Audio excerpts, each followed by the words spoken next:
Hola, sóc la Montse Mercet, de la llibreria Lectors al Tren, de Rubí, especialitzada en llibres i àlbums il·lustrats. Ja fa uns anys que participo i col·laboro amb el CLICAT, amb el Consell Català del Llibre Infantil i Juvenil, a la comissió de l'Atrapallibres.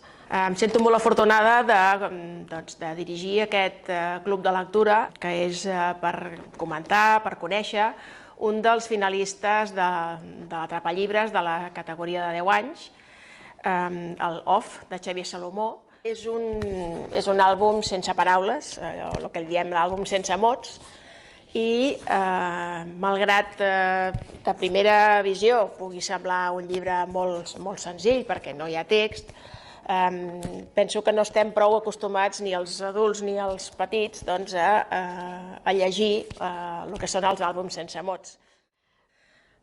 Off, que és l'únic text que trobarem en aquest àlbum, és una paraula que ens pot donar com la pauta per començar a parlar del que trobarem. Off, com tots sabem, vol dir apagat, i penso que una de les preguntes que ens hem de fer nosaltres i després fer-la amb els nostres petits lectors que participin és a veure què ens sembla que podem voler apagar amb aquest llibre.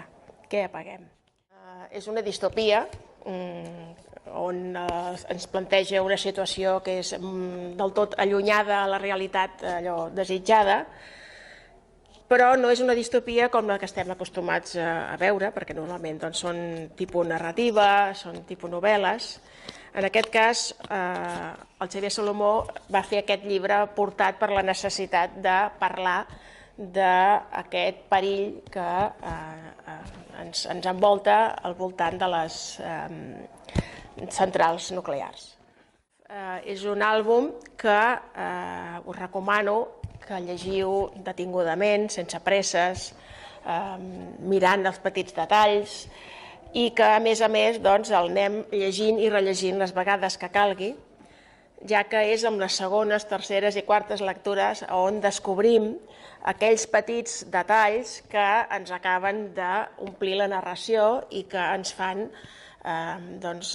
tenir una visió molt més complexa. És un llibre ple de simbologies i podrem analitzar la llum, el color, la forma, que són aspectes narratius d'aquest àlbum, pel fet que, com que no hi ha paraules, ho hem d'anar llegint amb tots aquests elements. Podem analitzar les diferents escenes que trobem, estudiar la relació espaciotemporal, omplir les el·lipsis, que en tenim moltes, i també estudiar un ritme que va variant al llarg de la història. Off és un llibre que, com veieu, amb l'aspecte físic porta una faixa, que és un element també que ja ens comença a parlar de què ens explicarà aquí a l'interior. Aquesta faixa també és un element narratiu dintre de l'àlbum. El dia que fem la sessió també us ensenyaré, farem una mica de repàs per als diferents àlbums sense mots que podem trobar, per si els voleu també incorporar en aquestes sessions que fareu amb els alumnes. Espero que ens retrobem ben aviat per parlar del Off de Xavier Salomó.